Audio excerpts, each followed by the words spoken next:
Shalom. Shalom.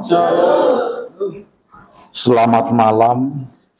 Puji Tuhan, kita dipertemukan kembali di tempat ini dalam rangka ulang tahun GPA, Generasi Pemenang Abadi, yang saat ini genap usia 18 tahun.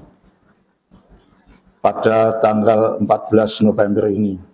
Kemarin ulang tahun pewahyuan Kitab Wahyu 38 tahun yang silam, yang diberikan Allah kepada hambanya almarhum Romo Paulus Triberta. Untuk menerima pewahyuan itu, beliau yang masih saya ingat di dalam ingatan saya, mengalami satu proses yang sangat luar biasa. Proses di saat-saat beliau harus perintisan, bagaimana susahnya perintisan, bagaimana beliau harus mendapatkan tempat untuk beribadah. Berbagai macam puasa dijalani oleh beliau. Puasa harian, puasa ngerawat, puasa mutih, puasa batin, bahkan yang terakhir puasa ngebleng. Tidak makan, tidak minum selama 40 hari lamanya. Kalau saya tidak salah ingatan, beliau sampai jatuh sakit. Dan waktu itu dirawat di rumah sakit di daerah Jebres. Masuk rumah sakit apa itu Bunda dulu? Saya waktu itu datang dari Pajekan ke sana melihat besok Bapak Romo Paulus, Bapak Pendeta Romo Paulus yang sakit, sangat kurus sekali, tinggal tulang dibungkus kulit. Itulah beratnya mengemban tugas, menerima panggilan dan pilihan Allah. Ya mungkin sebelumnya beliau menolak, tapi akhirnya setelah dibuat seperti itu, beliau puasa di Gandean Lor 40 hari 40 malam. Di saat-saat itu, ya beliau menerima pewahyuan yang dari Allah. Tepatnya 13 November 1987, beliau diberi pewahyuan dari Allah tentang Kitab Wahyu yang sangat luar biasa. Jadi Bapak Ibu dan Saudara sekalian, suka duka perintisan almarhum Romo Paulus dalam menerima panggilan Tuhan diawali dengan berbagai macam jenis puasa. Tadi sudah saya sebutkan. Ya, puncaknya dia ambil puasa 40 hari lamanya dengan puasa ngebleng, tidak makan, tidak minum selama 40 hari siang dan malam. Ini satu proses yang sangat berat. Tidak setiap orang bisa melaksanakan seperti itu. Almarhum ayah saya bisa melaksanakan seperti itu. Bahkan sebelum meninggal menjelang usia 80 juga melaksanakan puasa 40 hari 40 malam. Nabi Musa 2 kali 40 hari 40 malam di puncak Gunung Sinai, akhirnya Allah berbicara langsung padanya. 2 loh batu diterimakan. 10 hukum Taurat yang tertulis di dalam kitab Keluaran pasal 20 ayat 1 dan selanjutnya. Sejak itulah pengajaran firman Allah diberikan kepada bangsa Israel yang mengalami peradaban, diatur dengan hukum Taurat, hukum firman Allah. Kembali kepada hambanya Romo Paulus, setelah mengalami doa puasa 40 hari 40 malam, endingnya beliau menerima pewahyuan tentang Kitab Wahyu dari pasal 1 sampai dengan pasal 22. Kemudian diterjemahkan dan disusun di dalam skema Kitab Wahyu pasal 1 sampai pasal 22. Sejak itulah belum ada atau belum pernah seseorang hamba Tuhan pun yang menerima pewahyuan seperti itu. Tetapi di akhir zaman ini banyak yang mengklaim bahwa akulah yang menerima pewahyuan lewat Ngrogo Sukmo, lewat doa puasa, membuat skema Kitab Wahyu, membuat skema antikris dan lain sebagainya. Saya melihat, saya membaca, biarlah kalau memang mereka dipakai Tuhan, biarlah berjalan sesuai apa yang dikehendaki Tuhan. Kemudian disampaikan dan dipopulerkan oleh hambanya Romo Dr. Paulus Subratagarjo MTH-MM ya, melalui media IRT Conference selama 3 hari 3 malam kalau tidak salah, mulai Selasa 13 November sampai dengan Jumat 16 November 2012 di Jalan Magelang, Yogyakarta, yang dihadiri ribuan hamba Tuhan seluruh Indonesia, dan Kitab Wahyu ini menjadi mata kuliah pokok di STT BKW Yogyakarta. Jadi menurut saya ini luar biasa sekali, karena pewahyuan ini bagi saya sampai detik hari ini saya mengakui satu-satunya yang menerima berita Kitab Wahyu dari surga hambanya Romo Paulus. Belum ada yang lain. Tapi ada yang mengklaim sudah menerima dengan berbagai macam, biarkan, silahkan. Kalau memang seperti itu, nanti dipakai kerjasama dengan kita semuanya, akan menghasilkan satu pergerakan yang luar biasa.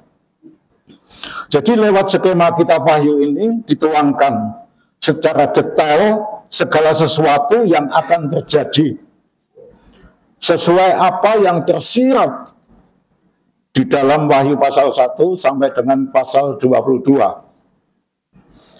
Kita para hamba Tuhan maupun jemaat harus paham tentang Kitab Wahyu, karena di dalam Kitab Wahyu sudah disusun dengan rapi segala rencana Allah.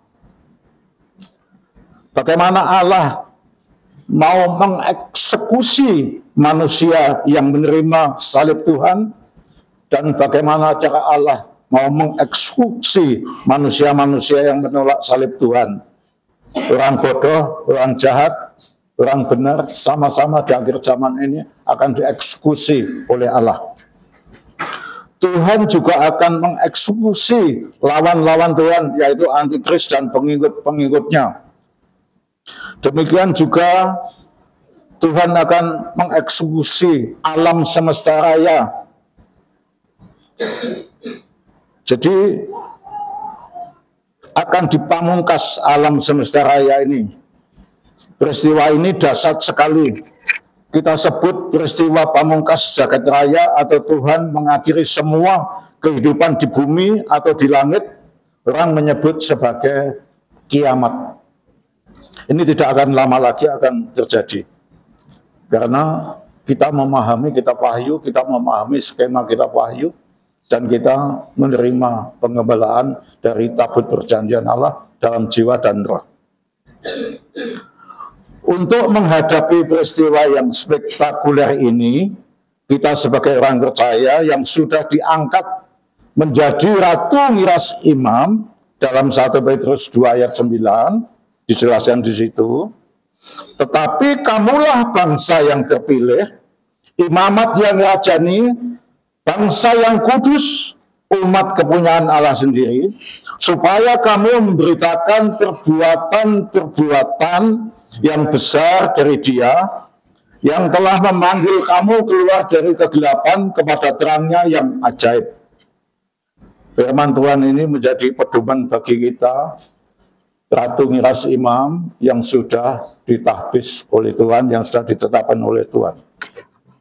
Bahkan kita punya predikat sebagai Ratu Miras Imam yang memiliki otak berkarakter hati yang dikuasai Roh Kudus. Maka kita jangan sama seperti orang-orang dunia yang otaknya masih berkarakter otak daging tetap daging. Galatia 5 ayat 19 sampai 21. Yang ditonjolkan keinginan-keinginan daging, hawa nafsunya. Tapi buah-buah Roh Kudus tidak pernah mengikuti hidup mereka. Sehingga saya merasakan bagaimana ketika saya mau ibadah di tempat ini, jalan macet, di sana kecelakaan, di sana terjadi kecelakaan. Orang serobot sana, serobot sini, tidak ada yang mengalah sedikit pun. di Jogja ini sudah tidak ada toleransi. Sudah diberi kode mau belok tetap diterjang. Apalagi namanya simbok-simbok ibu-ibu, emak-emak. Reteng kanan, belok kiri, reteng kiri, belok kanan, ngerem, tapi ya mendadak. Istilahnya rem kejut, seperti itu. Nah, kita ketika masih muda, saya seperti muda, bisa mengatasi hal-hal seperti itu. Dan sudah tua ya gedandapan. Jadi melihat hal-hal seperti itu tuh sangat susah. Ini saja tadi saya itu groginya luar biasa. Sampai gimana ya, kemarin Bang Rusman memberitakan firman pendek sekali. Ya. Tadi pagi, ya kemarin tadi pagi maksud saya gitu. Pendek ya Bang ya, tidak sampai setengah jam.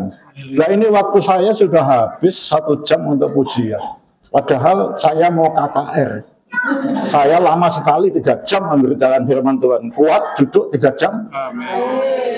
Saya juga berharap Romo Paulus sebagai malaikat sang surya hadir berfirman. Ternyata tidak hadir satu itu. Kalau beliau hadir, saya batal memberitakan firman Tuhan. Atau mungkin tidak usah firman Tuhan, langsung perjamuan suci. Senang sekali. Ya. Tapi saya salah dari tempat tinggi. Aku berfirmanlah seperti ini. Inggih Gusti matur nuwun. Mangke kawula aturaken dumateng jemaat Paduka Sang Raja. Nah, jadi ini saya catat. Padahal saya itu capek lelah perjalanan ke Jember, melayat adiknya Mas Edi yang meninggal dalam kondisi yang sangat mengenaskan. Hanya 3 orang, Mas Edi, Mbak Dari yang udah itu sama anaknya Ori. Nggak ada siapa-siapa, nggak ada apa-apa di rumah. Bisanya cuma nangis gimana. Dari perjalanan itu didikte sama istri saya. Di sini, dibuat ini, diikat ininya, diikat. Jempolnya diikat. Supaya tidak melungu terus, semangat terus. Ya, seperti itu. Siapkan untuk mandi, dimandikan. Nah, siapa yang mandi? Ya kamu, siapa lagi itu. Jadi, seperti itulah penderitaan ending Mas Edi. Ya, akhirnya sebelumnya kan saya juga berdoa, Tuhan izinkan keponakan hamba ini dipanggil sesudah ya acara ini ulang tahun Pawahyuan Kitab Wahyu dan GPA. Tapi istri saya ngotot, ya istrinya. Yang penting ditobatkan dulu, ditobatkan. Akhirnya mau bertobat.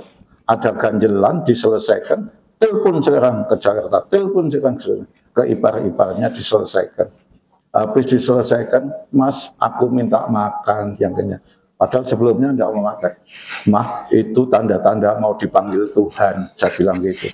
Siap-siap, tanda-tanda mau dipanggil Tuhan itu makannya banyak. Betul makannya banyak. Tahu-tahu nangis Mas Edi, ingin gimana. Dari sudah dipanggil Tuhan. Sudah tinggal seperti tengkorak itu, hitam. Tapi setelah selesai, dimandikan, dimasukkan peti, cantik sekali. Ya, aku hanya mau pakai baju pemberian Bule Umi, tidak mau pakai yang lain. Waduh, ya. Jadi ikat ingatan itu nanti saya. Awas ya datang ke kamu, nanti malam. Ya memang datang malam. Terima kasih, matur nuwun. Untung istri saya tidak melihat. Yang bisa melihat cuma Chandra. Chandra itu ya nurun dari saya, jadi tajam daya lihatnya, ya hati, pikiran, otak rohaninya itu tajam melihat hal-hal seperti itu. Jadi kembali kepada firman Tuhan, dalam rangka pelaksanaan eksekusi dunia ini, maka Allah membentuk panitia gabungan, panitia surga bumi yang terdiri dari Tuhan Yesus Kristus bersama malaikatnya dan tim hierarki yang terdiri dari 5, 6, 8 personil di bumi yang dipilih oleh Allah sendiri. Ada beberapa persoalan akhir zaman yang harus kita pahami dan kita persiapkan antara lain. Persoalan apa yang harus kita pahami di akhir zaman sebelum semuanya terjadi? Jagat raya dipamungkas, manusia dipamungkas, apa yang harus kita pahami? 1. Penyatuan jemaat bangsa kafir atau goyim. dengan jemaat bangsa Israel lewat kegerakan kuda putih. Ini harus secepatnya terrealisasi. Ya. Yang kedua, pembangunan gereja sebagai sidang tubuh Kristus yang esa, atau pembangunan kerajaan surga di bumi sebagai mempelai wanita Tuhan Yesus Kristus. Sudahkah kerajaan surga di bumi terbangun? Bagaimana menurut saudara? Mempelai Tuhan sudah terbangun? Kalau mempelai Tuhan sudah terbangun, hidup saudara tidak akan sengsara. Hidup saudara pasti penuh sukacita, kecukupan apapun, karena mempelai pria mencukupi mempelai wanita, mendandani mempelai wanita, menjadi mempelai yang cantik. Seperti Esther dipersiapkan untuk bertemu dengan sang raja. Ditandani sampai cantik, tiba saatnya tampil yang luar biasa, terpilih, seperti itu. Kemudian apa yang harus kita persiapkan? Yang ketiga, tim hierarki tubuh Kristus sebagai tim pelaksana pembangunan tubuh Kristus atau pelaksana pembangunan kerajaan surga di bumi. Mereka sebagai tim pelaksana rencana Allah di bumi atau secara internasional adalah tim yang tangguh karena mereka sudah diseleksi dan ditetapkan oleh Allah sendiri. Bukan asal usul dipilih oleh hamba ini, oleh hamba ini, oleh hamba ini. Saudara kan pasti ingat. Ya, malaikat Surya di bawahnya 7 guru, 4 dari Indonesia, 3 dari luar negeri, Eropa, Barat, dan Sini. Kemudian 70 penatua, di bawahnya lagi 490 hamba-hamba Tuhan. Di bawahnya lagi hamba-hamba Tuhan, semua jemaat-jemaat sidang tubuh Tuhan. Bicara tentang masa kerja tim hierarki yang menyangkut tentang kedatangan Tuhan Yesus yang kedua sampai dengan kerajaan 1000 tahun damai di bumi. Ini yang harus kita pikirkan, 4 hal ini. Bagaimana kita bisa masuk sampai di tabut perjanjian Allah. Padahal harus banyak yang kita lewati. Sesuai skema kitab Wahyu itu, nanti akan saya jelaskan. Ya, berarti. Untuk itulah kita yang sudah dididik di dalam pengajaran kitab Wahyu dan yang sudah ditabis menjadi Ratu Miras Imam harus memiliki satu komitmen. Kita Ratu Miras Imam harus memiliki komitmen, harus memiliki etos kerja, harus memiliki skill, loyalitas, dedikasi, bahkan memiliki attitude. Dan yang terpenting harus ada action. Tidak hanya wacana-wacana terus, teori-teori tentang kitab Wahyu, teori tentang skema, teori tentang kedatangan Tuhan, tapi tidak ada actionnya, nggak ada gunanya. Ya. Harus ada action atau tindakan nyata. Tidak hanya sekedar komen saja. Arti komitmen adalah kunci sukses. Ini artinya komitmen itu apa? Kunci sukses. Karena ada rasa tanggung jawab melaksanakan ikatan perjanjian tanpa harus ingkar janji. Perjanjian kita dengan siapa? Dengan Allah. Karena Allah yang memilih kita. Masuk tim hierarki untuk menjadi tubuh Kristus. Kemudian masalah etos kerja. Apa yang dimaksud dengan etos kerja? Adalah seperangkat nilai yang menekankan pentingnya kerja keras yang disertai dedikasi dalam menjalankan tugas. Itu yang disebut etos kerja. Demikian juga apa yang dimaksud dengan skill yang harus kita miliki. Artinya ada sebuah kemampuan, sebuah keahlian, sebuah keterampilan untuk melakukan sesuatu yang menjadi tugas dan tanggung jawab kita. Nah, kita dipilih Allah menjadi tugas apa? Menjadi 7 guru, ya harus punya skill. Menjadi penatua harus punya skill, punya etos kerja, punya komitmen. Kemudian loyalitas.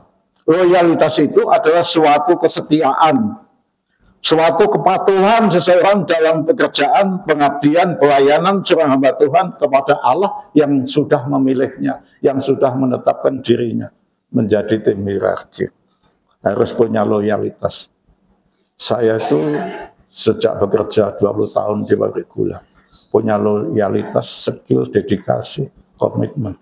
Sehingga saya tidak pernah dimutasi, dipertahankan. Tidak boleh pindah. Kalau saya pindah, baru kamu pindah. Saya waktu itu minta pindah di Sulawesi. Tidak boleh. Ya, pikiri pangkat saya kalau tidak boleh pindah, akhirnya naik pangkat. Sebagai generasi muda saya waktu itu, berusia 33 tahun sudah menjabat sebagai pimpinan di perusahaan. 4 bagian saya pegang. Ya karena saya punya komitmen, punya skill, punya loyalitas, dedikasi. Seperti itu.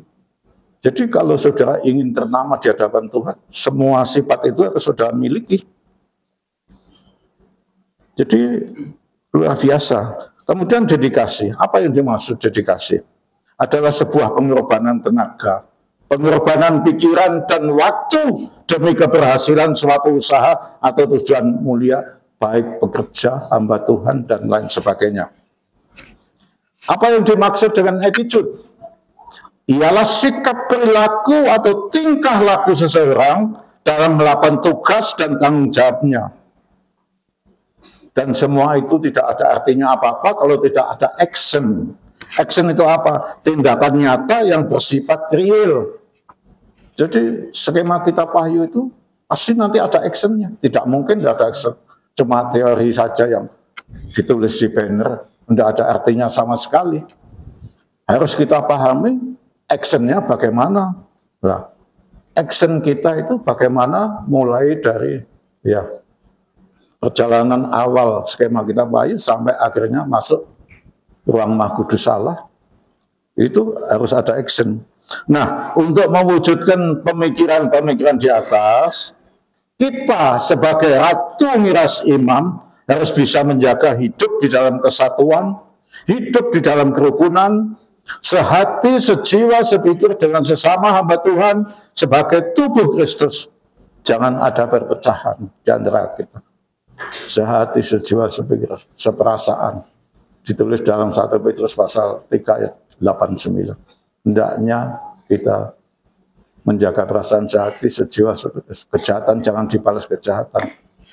Tapi hendaknya kita bisa bersatu bersama-sama. Untuk itulah kamu dipanggil oleh Tuhan, untuk diberkati oleh Tuhan. 1 Petrus pasal 3, seperti itu ya bunyinya.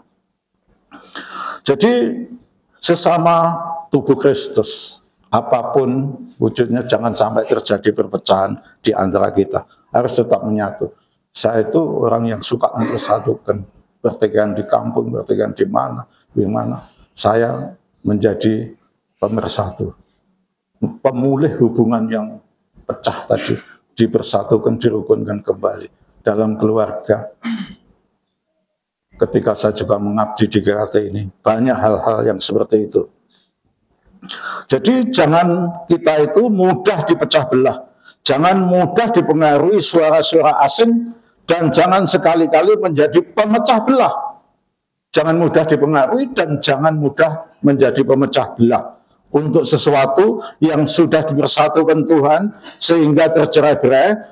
Kita mungkin karena kondisi yang sulit, mudah dihasut pihak-pihak lain, mudah dipanas-panasi, mudah dibuat begini, begitu. Ya, akhirnya kita memusisi A, memusisi B. Jangan sampai hal itu terjadi. Amsal pasal 4, mari kita baca.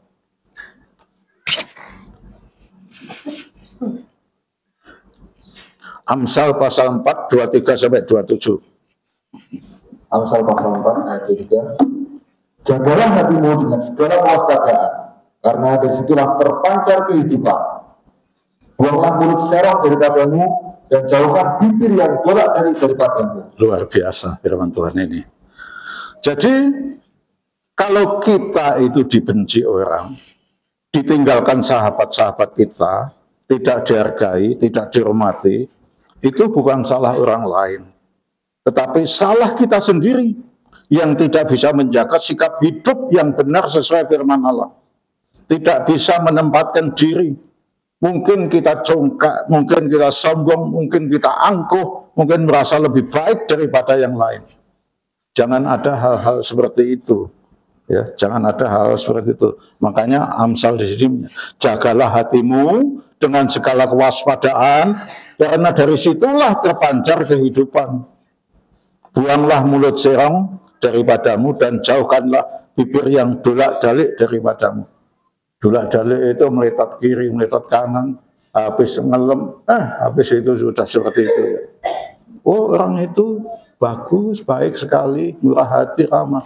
Tapi orangnya seperti itu. Jangan sampai seperti itu. Hal-hal itu tidak boleh terjadi. Kita ini kan sudah ditahbis menjadi ratu miras imam yang memiliki otak berkarakter hati. Harus bisa membedakan mana yang menjadi kehendak Allah dan mana yang menjadi kehendak dunia yang bisa memberi kepuasan sesaat.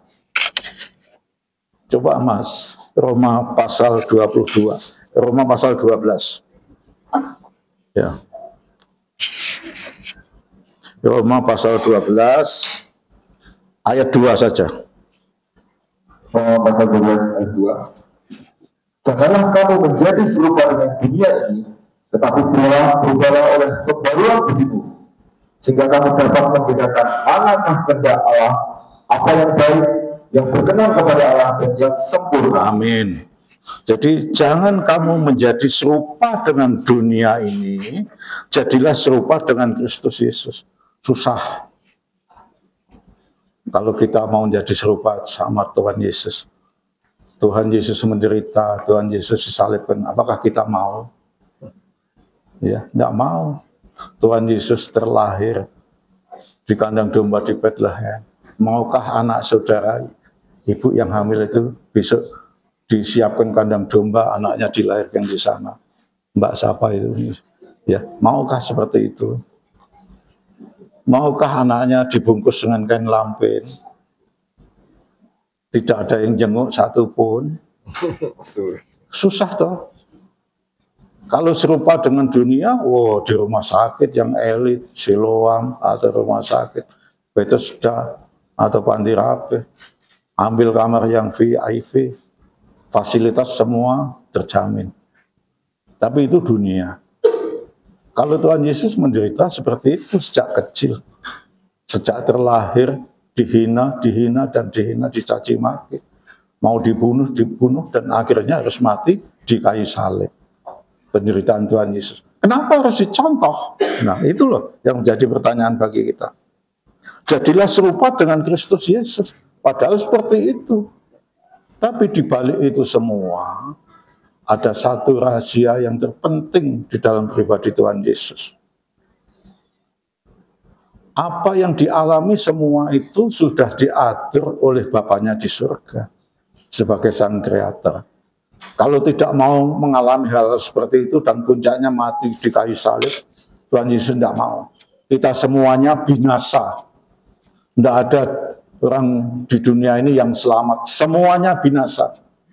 Karena satu orang mau mati di kayu salib. Banyak orang yang percaya diselamatkan. Dan kalian semua, kita semua diselamatkan karena menerima pribadi Tuhan Yesus Kristus. Amin. Amin. Kita diselamatkan. Seperti itu. Yohanes pasal 3. Yohanes pasal 3 ayat 31 sampai 34. Siapa yang datang dari atas adalah di atas semuanya. Siapa yang berasal dari bumi termasuk pada bumi dan berkata-kata dalam bahasa bumi.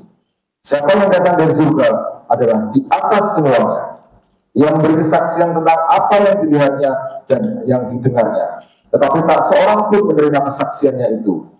Siapa yang menerima kesaksiannya itu, yang mengaku bahwa Allah adalah benar. Sebab siapa yang diutus Allah, dia yang menyampaikan firman Allah. Karena Allah mengaruniakannya rohnya dan tidak terbatas. Amin. Pegang ayat ini. Ini luar biasa sekali. Ayat inilah yang menjadi komitmen bagi kita. Kalau kita mau tetap hidup dalam tahbisan yang benar, yang di bumi harus tunduk dan taat dengan keputusan yang di atas. Supaya kita tidak dipermalukan. Supaya kita tetap punya iman, harap, dan kasih. Jangan sampai ketiga hal yang kita miliki ini digeser oleh pihak lain. Maka tetap berpegang teguhlah pada pengembalaan yang dari surga dan dari bumi. Yang jangan diremehkan tentang pengembalaan ini. kita sudah ditetapkan penggembalaan di bumi lewat hambanya Bunda Dr. Srenda Supianingsih. Taati, setialah apa yang menjadi perintahnya. Taati, setia. Tapi di sisi lain, kita juga digembalakan oleh malaikat sang surya dari tabut perjanjian Allah dalam jiwa dan roh. Lebih taat, lebih ditaati, karena firman mengatakan yang dari atas segala-galanya dibandingkan dari yang di bumi. Yang di bumi semuanya harus taat yang di atas. Tidak akan berselisih paham yang di atas sama yang di bawah. Karena semua sudah diatur oleh firman Tuhan. Diatur oleh Bapaknya, oleh Tuhan Yesus Kristus. Apa yang harus disampaikan oleh malaikat sang surya kepada kita. Dan yang di bumi kita semua hamba Tuhan. Bisa mengerti, bisa memahami. Maka terjadilah keharmonisan dalam pengembalaan. Keharmonisan dalam tata cara ibadah kita, pelayanan kita. Jadi, apa yang sudah menjadi keputusan Allah inilah yang harus menjadi komitmen kita semuanya untuk tetap maju dalam pelayanan kita. Jangan tengok kiri, tengok kanan, dengar kiri, dengar dari belakang, bisik-bisik, jangan. Itu merugikan kita semuanya. Kolose 1 ayat 23. Kolose 1 ayat 23. Sebab itu kamu harus bertekun dalam iman, tetap teguh dan tidak bergoncang. Dan jangan mau digeser dari pengharapan Injil yang telah kamu dengar dan yang telah dikabarkan di seluruh alam di bawah langit. Dan yang aku ini, Paulus, telah menjadi pelayan. Amin. Jadi kalau kita punya komitmen yang luar biasa seperti itu tadi, punya iman, harap dan kasih, jangan sekali-kali kita itu mau digeser dari pengharapan Injil yang turun dari atas supaya hidup kita menjadi sia-sia. Siapa yang akan menggeser kita? Lawan-lawan kita itu ingin senantiasa menjatuhkan kita. Lucifer dan lain sebagainya, antikris, itu tidak suka kalau kita itu hidup rukun, damai, sejahtera, diberkati Tuhan. Tidak suka. Maunya kita menderita. Sekarang saudara merasakan enggak? Di tempat ini pun mulai ada gangguan, mulai terkucil. Merasakan enggak? Kalau saudara peka, saudara mulai merasakan. Kita mulai diusik. Betapa susahnya kita mau parkir di belakang sekarang, coba. Harus pindah sana, harus pindah sini, mengganggu. Padahal dulu tidak ada masalah. Melihat kita hidup rukun damai, ada lembah pujian, ada firman Tuhan, ada perjamuan kudus. Iblis tidak suka. Karena ini membahayakan eksistensi iblis. Apa yang kita perbuat ini berkenan di hadapan Tuhan, Tuhan akan membela kita. Iblis akan digencet oleh Allah. Makanya kita mulai diusik sedikit demi sedikit. Tidak apa-apa kita diusik. Tuhan sudah menyediakan tempat bagi kita. Amin. Oh, Babel camp, bukan Babel camp. Base camp. Bukan Babel camp sudah berlalu. Base camp sudah disediakan Tuhan. Bodohnya apa? Pak Paulus Wakiman punya tabungan berapa juta? Berjut-jut angkanya, tapi masih kabur angkanya. Tiba saatnya akan menjadi real. Kalau samurai di Bondowoso terjual. Tapi itu bukan cara Tuhan. Kemarin saya ketemu Pak dengan yang punya itu. Ada 2 Pak. Orangnya stres. Kenapa stres? Yang satu ditawar 1,5 triliun. Betul? Ya. Bilang ke saya sendiri. Stres. Lah mau ditaruh di mana uang sebanyak itu? Cukupkah ruangan ini untuk menaruh uang 1,5 triliun? Tidak cukup, apalagi kalau uangnya 2.000 perak. Sampai kamarnya Bu Kristen penuh. Kecuali nanti terjadi redominasi, tunggu sebentar lagi. 100.000 ganti 100 rupiah. Saya pernah mengalami waktu SD kelas 4, kelas 5, seperti itu. Uang saya tinggal sedikit, ya, tapi masih punya nilai. Jadi Base camp itulah dipersiapkan Tuhan untuk kita. Suatu saat kita pasti diusir dan diusir dari sini. Pemilik ini pasti digelidik hatinya oleh orang yang tidak suka dengan keberadaan kita. Nah, kemana kita akan pergi? Ke Gosen, lembah Gosen yang sudah disediakan Tuhan. Yakub dan anak-anaknya dibawa ke sana, dipelihara di sana. Ketika Mesir mengalami gonjangan-gonjangan hebat ekonomi, dipelihara Tuhan di sana. Demikian juga ketika dunia ini akan mengenapi skema kita, wahyu, masa antikris tiba, kita akan dibawa ke base camp. Lah base campnya seperti itu? Belum. Itu kan belum base camp, itu masih milik masyarakat. Nanti akan dibangun oleh Tuhan, akan dibiayai oleh Tuhan. Asalkan saudara kuat menyembah Tuhan, kuat berpuasa, memuliakan Tuhan. Jangan satupun ada yang tidak percaya, tapi percayalah. Makanya harus punya komitmen. SDM-nya harus luar biasa, skill-nya luar biasa, attitude-nya luar biasa. Ya, seperti itu. Jadi jangan sekali-kali kita itu mau digeser dari pengharapan Injil yang turun dari atas supaya hidup kita kocar-kacir sia-sia. Mereka akan senang yang mampu menggeser iman, harap, kasih kita. Tapi kita akan susah payah nanti. Ya. Jadi iman, harap, kasih yang kita miliki itu harus selalu bertumbuh sesuai pola tabernakel. Jangan sampai terjadi stagnasi. Tolong Mas Imam kalau bisa ditampilkan pola tabernakel sedikit. Saya akan bahas. Bisa enggak Mas Imam? Jadi dari sinilah iman kita miliki.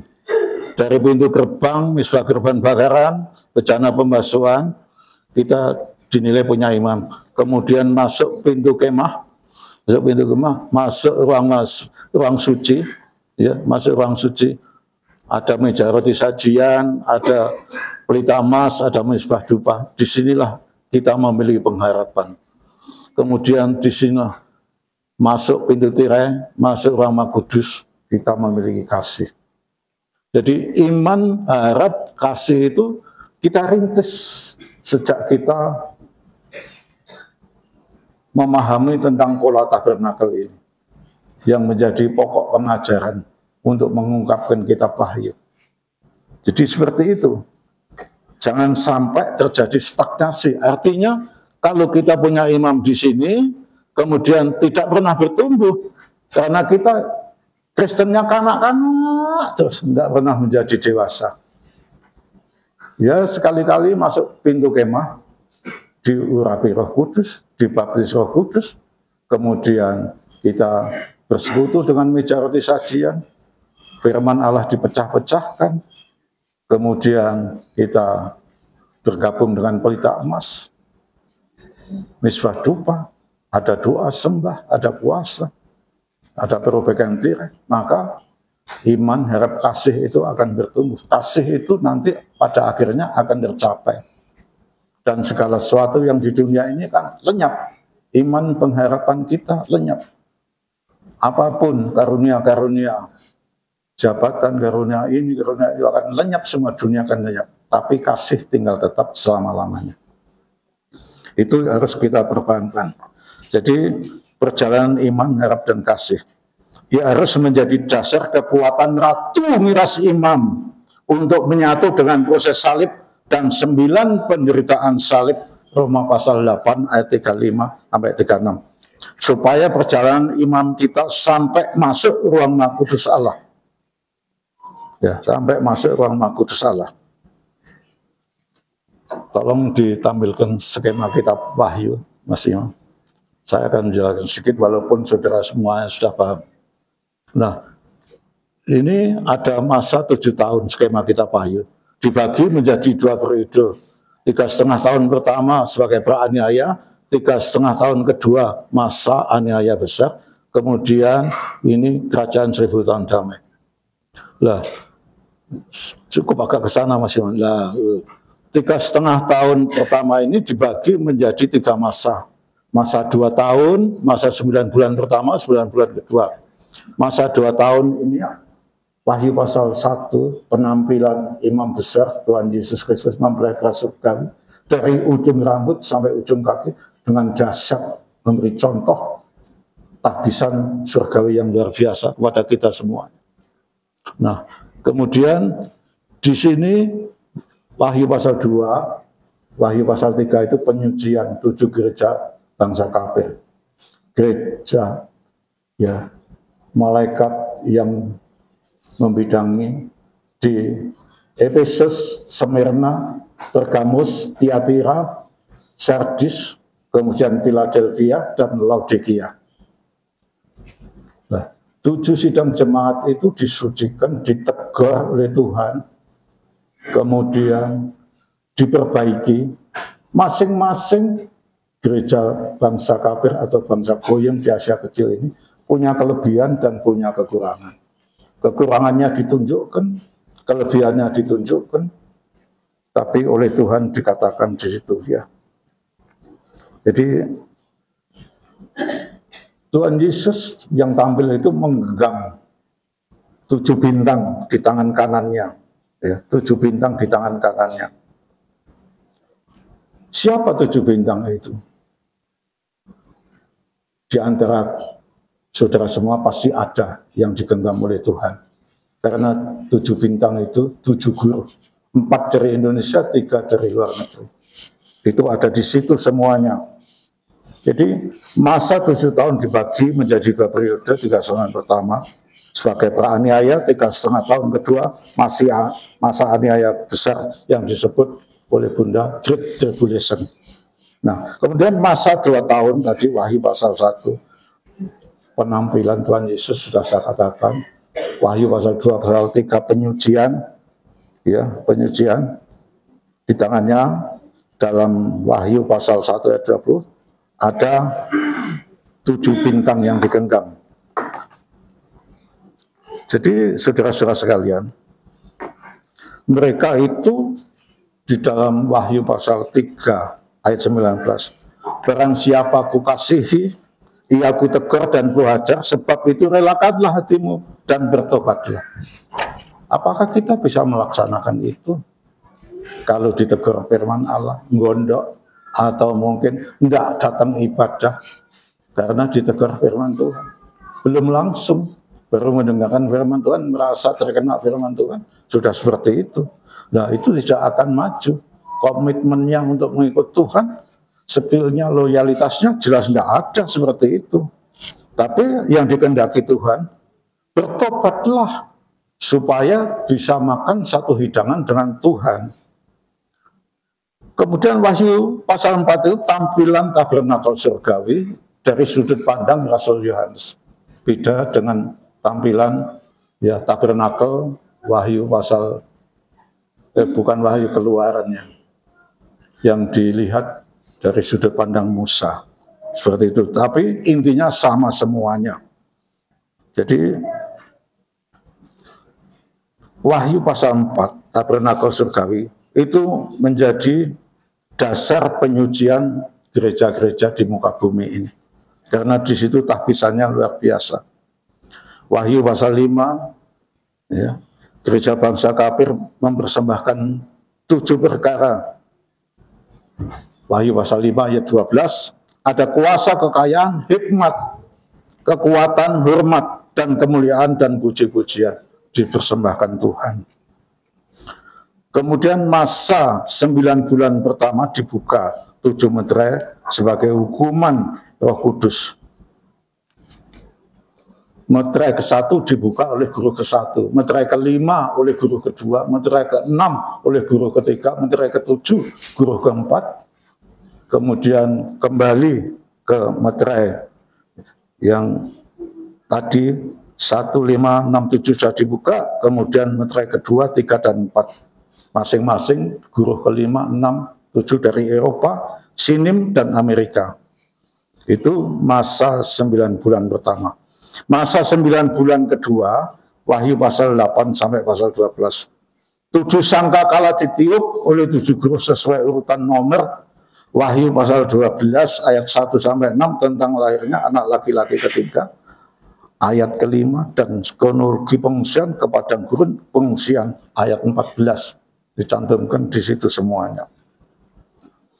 Masa 3,5 tahun kedua, masa antikris, masa Great Tribulation, masa kesusahan besar dan 7 bokor murka Allah dicurahkan oleh ketujuh guru dalam Wahyu pasal 13 sampai pasal 19. Yang perlu kita pahami bersama-sama, saudara sekalian. Kembali ke skema kita Wahyu. Saat ini kita itu ada di sini. Ya, di sini. Ada di 9 bulan kedua. Sebentar lagi perempuan yang berselubungan matahari, bulan dan bintang akan melahirkan. Anak yang dilahirkan akan dibawa ke tahtanya Allah.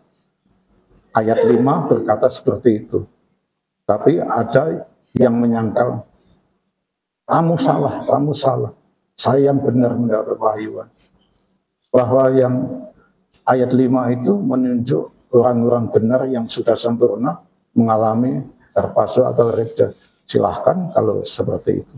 Tapi ajaran hambanya bahwasanya Wahyu pasal 5 itu bukan jamak, tapi tunggal.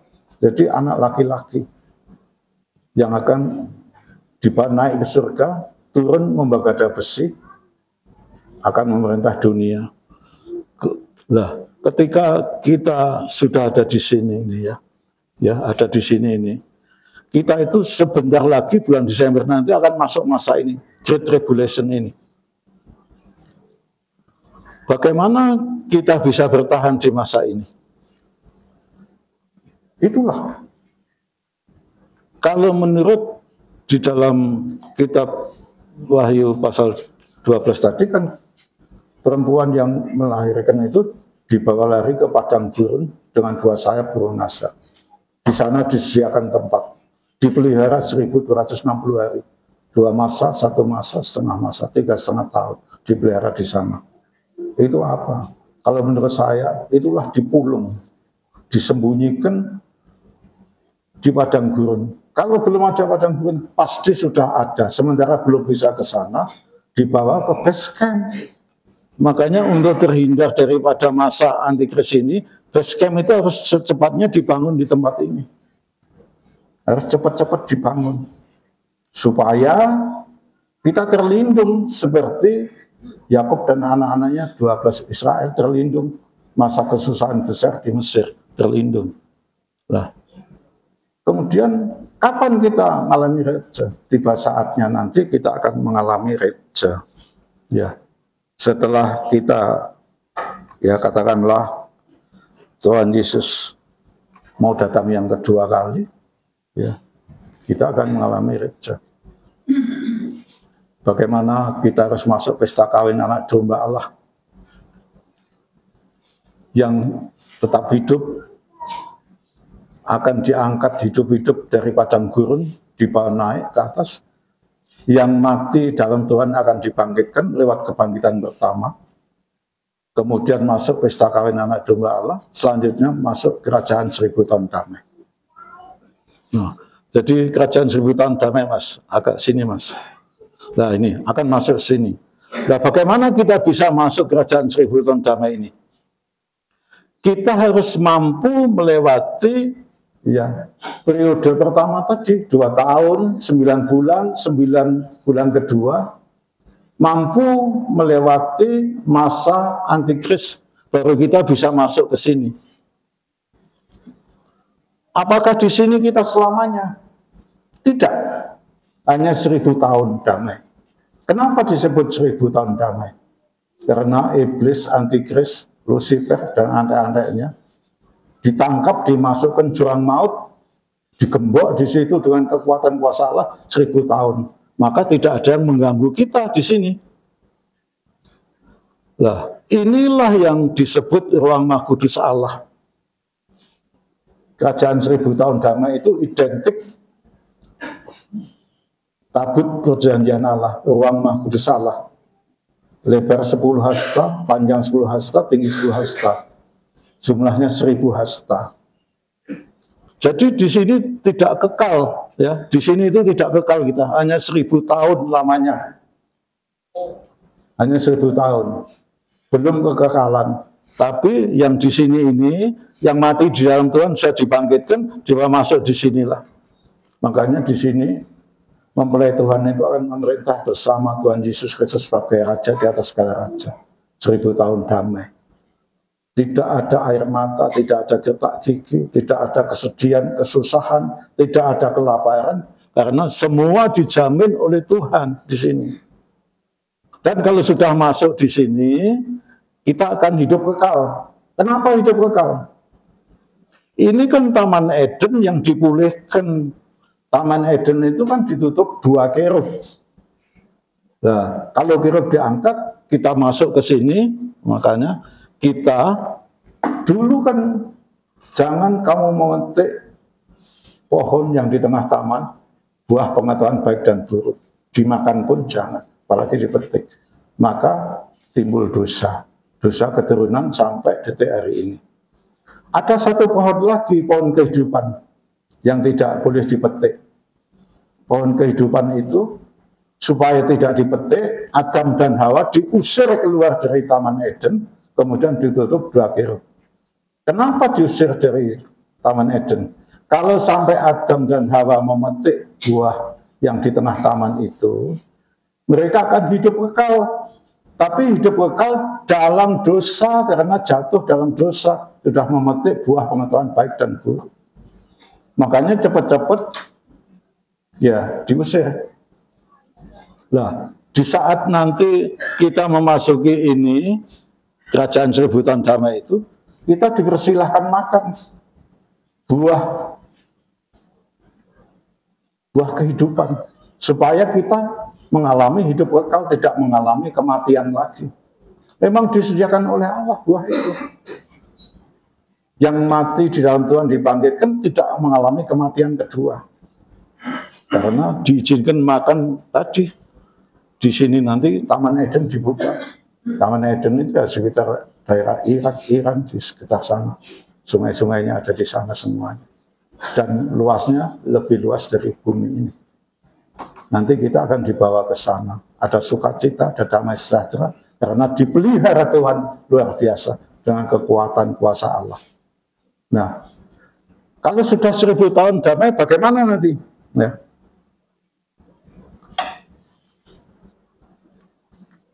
Selama di sini kan kita damai, sesuai dengan Wahyu pasal 20 ayat 1-3. Iblis si ular tua dicampakkan ke jurang maut 1000 tahun lamanya. Oleh sebab itu, kerajaan 1000 tahun damai di bumi ini, gereja Tuhan Kristus memerintah 1000 tahun lamanya bersama orang-orang sucinya. Nah, setelah selesai kerajaan 1000 tahun damai ini, maka kita masuk Wahyu pasal 20 ayat 7-10. Terjadilah perang Gog-Magog. Terjadi perang Gog-Magog. Selanjutnya masuk Wahyu pasal 20 ayat 11. Langit dan bumi dibakar. Inilah dieksekusi oleh Tuhan. Jadi tempat tinggal kita dan seluruh alam semesta raya ya, di bumi ini dieksekusi oleh Tuhan, dibakar habis oleh Tuhan. Semua benda-benda yang melayang di langit, matahari, bulan, bintang, planet Pluto, Jupiter, dan lain sebagainya itu habis lenyap, bintang-bintang itu habis lenyap. Kenapa dilenyapkan Tuhan? Karena Tuhan akan membuat sesuatu yang luar biasa. Sebagai upah orang-orang sucinya, orang-orang kudusnya, Ratu Miras Imam yang punya otak berkarakter hati. Tidak menderita selamanya. Kalau saat ini kita menderita, itu hanya sementara. Karena upah kita di surga luar biasa. Setelah bumi ini dihabiskan, dieksekusi oleh Tuhan. Iblis dieksekusi oleh Tuhan. Semuanya. Semua dieksekusi. Makanya Tuhan di situ, di dalam firman-Nya mengatakan, biarlah yang jahat semakin jahat, biarlah yang cemar semakin cemar, yang suci semakin suci, yang kudus semakin menguduskan. Allah memberi dua opsi, dua pilihan. Yang dipilih yang mana? Tapi manusia yang bukan pilihan Allah, yang bukan ratu miras imam, tentu milih apa yang bisa memuaskan hidupnya di dunia ini. Jahat tetap jahat, di kafe tetap kafe, di mall tetap mall, bersuka cita. Ya, di pelacuran tetap pelacuran dan lain sebagainya. Ya, memang diberi kebebasan oleh Allah. Masalahnya sebentar lagi manusia itu juga dieksekusi. Yang jahat semata-mata dieksekusi, yang jahat semakin jahat, yang cemerlang semakin jahat, dieksekusi oleh Allah dengan berbagai macam.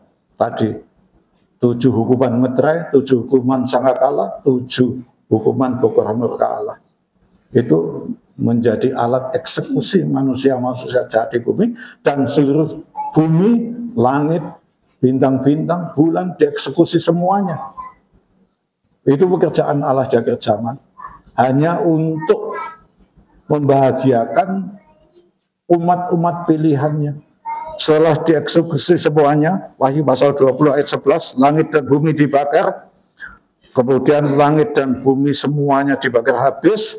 Wahyu 20, 11, 15, penghakiman aras putih dimulai. Ya, Wahyu pasal 20 ayat 10 sampai 15, lautan api dan belerang yang melayang nyala-nyala. Ya, itu. Wahyu pasal 21 ayat 8, neraka atau Gehenna. Ya, jadi pengadilan aras putih nanti membuka kitab kehidupan, dibuka. Siapa yang harus masuk surga kekal? Siapa yang harus masuk Gehenna? Nah, tadi kan sudah ada dua opsi. Yang jahat semakin jahat, yang cemar semakin jahat, yang kudus semakin menguduskan, yang suci semakin menyucikan dirinya. Tentu saja tempatnya berbeda. Memberi kesempatan untuk bertobat, tapi manusia tidak bertobat. Luar biasa, ya contohnya keponakan saya sendiri, Mbak Dari itu. Bertahun-tahun menderita, tidak mati-mati, karena masih terselip sakit hati. Kok tidak dipanggil-panggil dulu-dulu? Tuhan masih memberi kesempatan supaya bertobat. Setelah didunung-dunung, dijelaskan sejelas-jelasnya, penyelesaian, habis penyelesaian, minta makan, langsung meninggal. Nah, itulah ajaibnya Tuhan itu, menyelamatkan. Di saat di pemakaman, di makam ya di situ pendetanya khotbah, Mbak Dari sudah digandeng Romo di situ. Luar biasa tuh. Chandra saja melihat Mbak Dari digandeng Romo di situ, cengar-cengir sudah. Tidak ingat sakitnya, darah meleleh kemana-mana, satu kamar penuh darah, seperti Mbak Elisa waktu di belakang dulu itu. Darahnya muncrat-muncrat kemana-mana. Nah, seperti itu. Yang ngopeni siapa? Mas Edi, kakaknya ya sebagai ibu, mandikan rupat ini, bungkus ini, ganti pempes, nyawi, dan itu Mas Edi.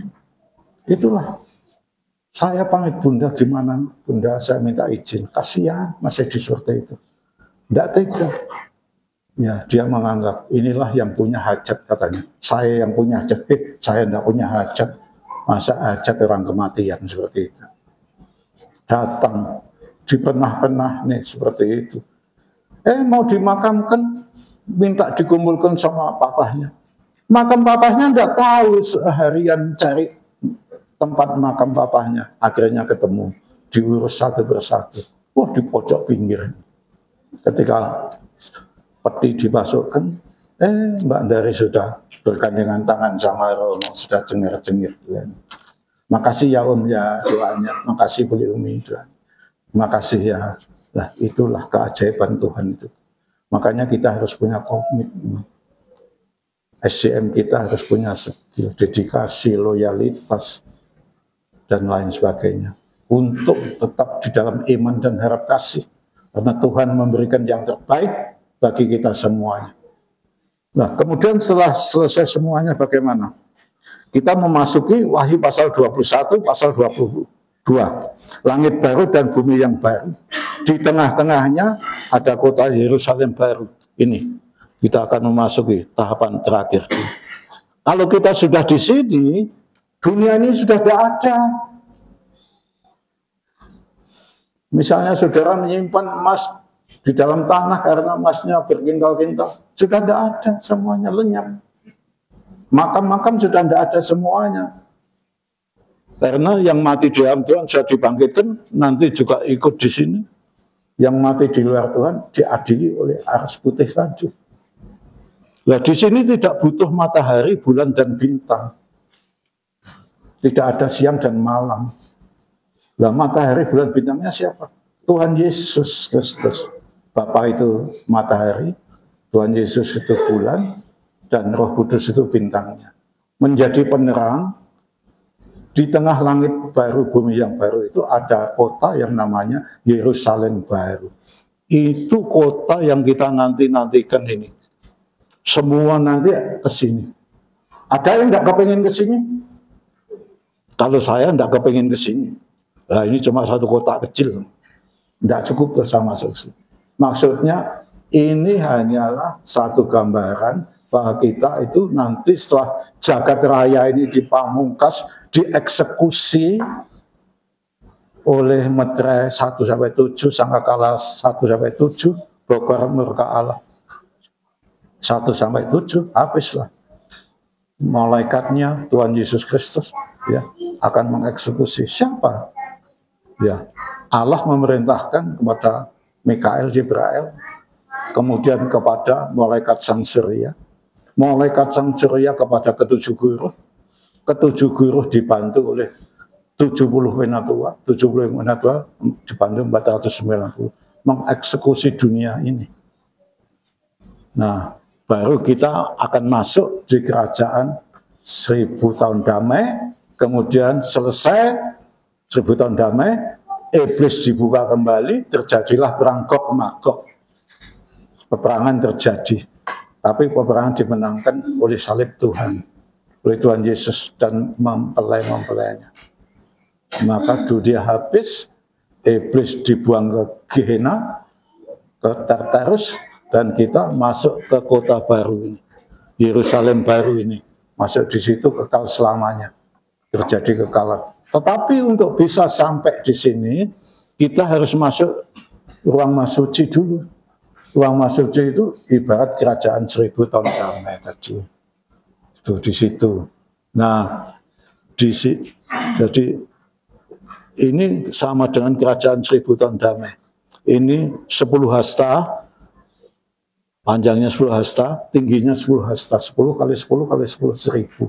Menunjuk kerajaan 1000 tahun damai. Di sanalah, lah ini, disinilah Tuhan Yesus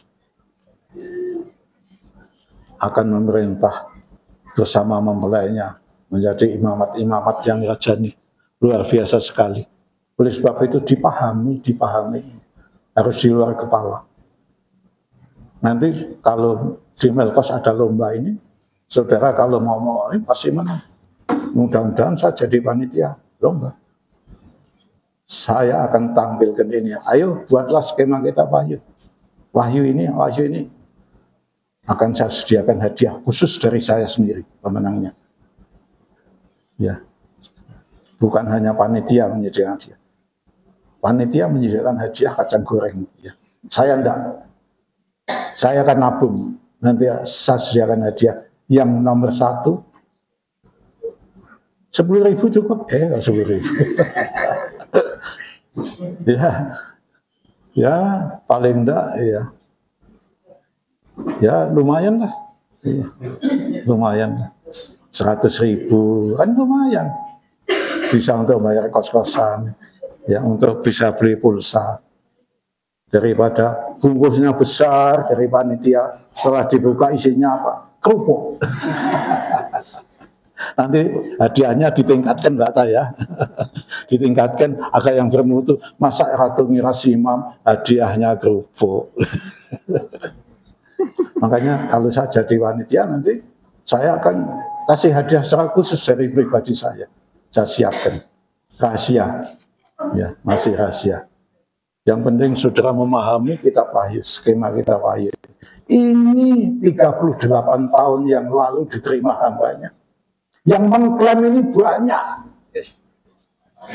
Itu yang dapat saya. Ketika saya ngerogoh sukmo, ketika saya doa puasa, ketemu Tuhan Yesus di sana, saya dapat skema kitab Wahyu ini.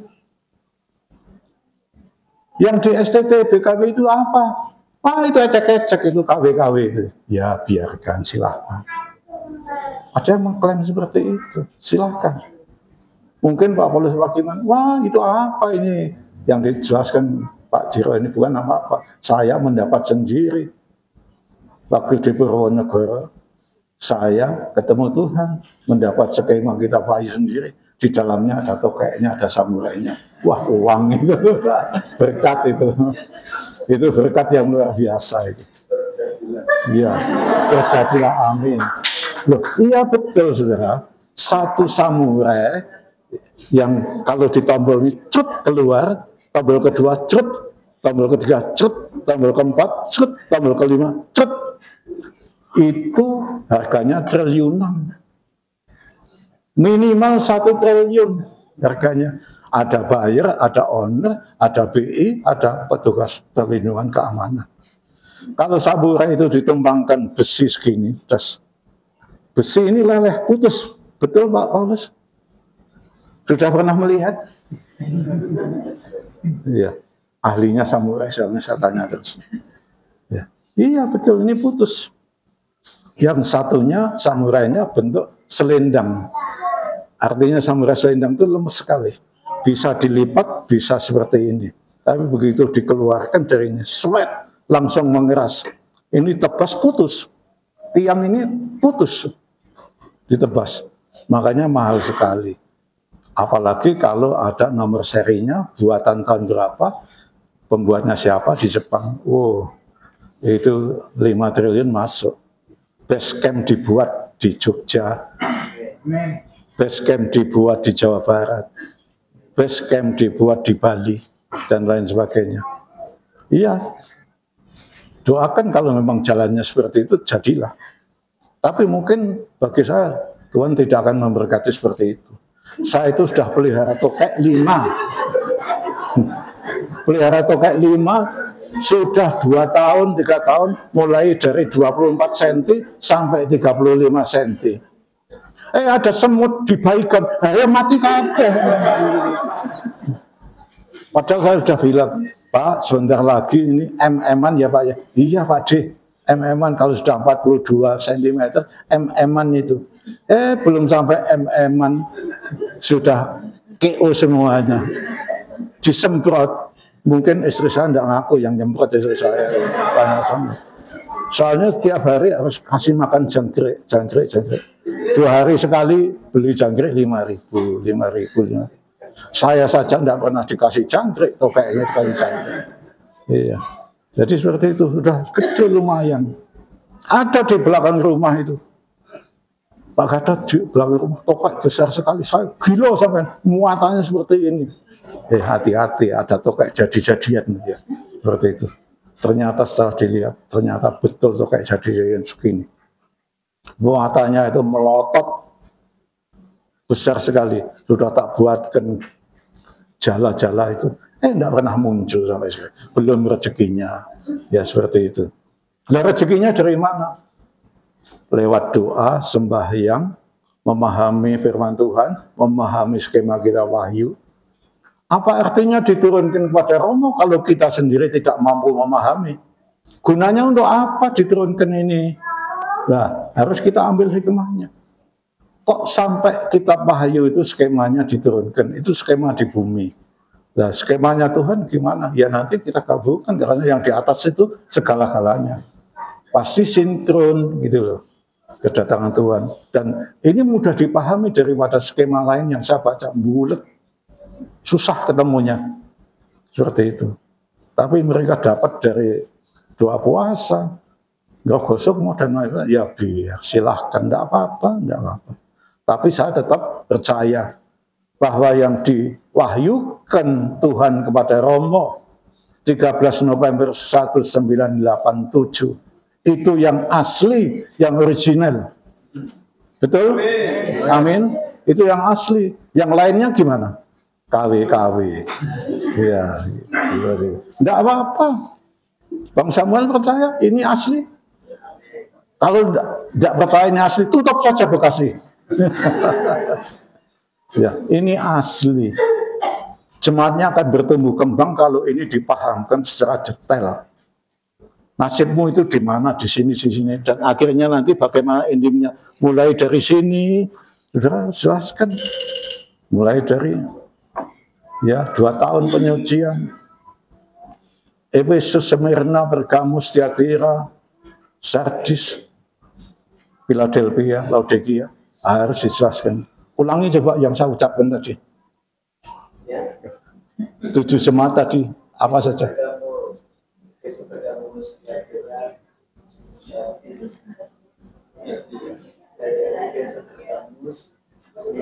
Enggak begitu apal. Pak Pendeta enggak begitu apal. Ini otak tua, harusnya sudah penuh ini, masih hafal. 7 perkara yang dikehendaki Tuhan tadi apa coba? Ayo tadi diuji sekarang. Ya, seperti itulah. Jadi kita harus menghafal, jemaat diajari semuanya.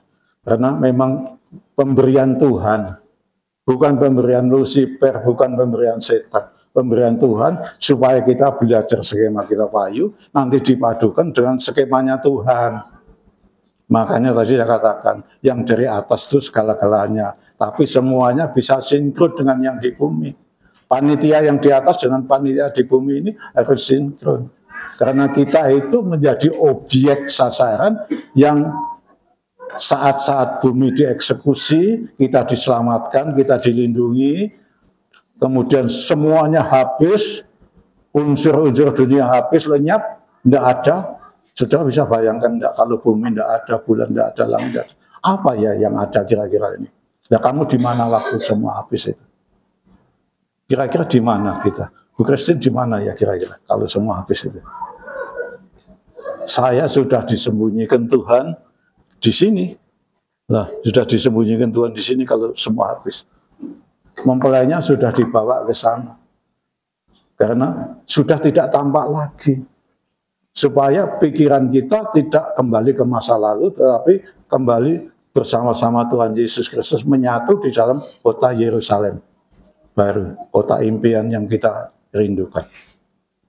Demikian firman Tuhan, jadi berkat. Saya tidak jadi KKR, cukuplah 1 jam, cukup sampai di sini saja.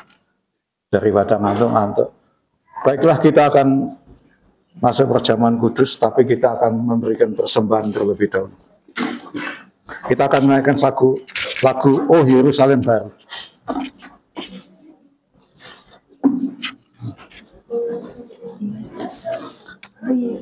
Pelayan perjamuan kudus maju ke depan.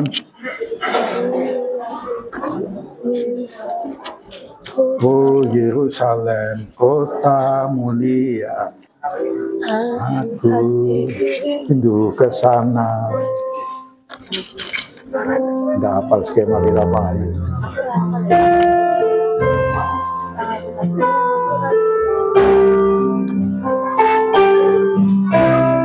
Pelayan perjamuan kudus.